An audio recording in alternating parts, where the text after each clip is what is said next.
আনন্দ ভৈরবী, আনন্দ ভৈরবী, আনন্দ ভৈরবী।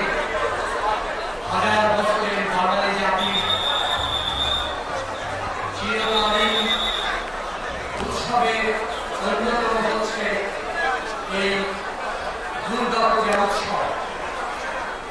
আমরা বাঙালি, আমরা বাংলাদেশি, এই দেশ আমাদের সকলের।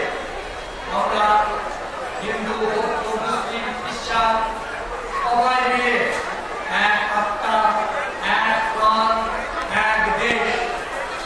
আমাদের সব ধর্ম, বর্ণ, মতের সব আনন্দ উৎসব আমরা সবাই ভাগ করে নেব। জাতীয় কবিতা পরিষদের পক্ষ থেকে এই শারদীয় দুর্গা পূজা উৎসবের আনন্দ বাংলার প্রতিটি ঘরে ঘরে পৌঁছে যাক, সেই কামনা এবং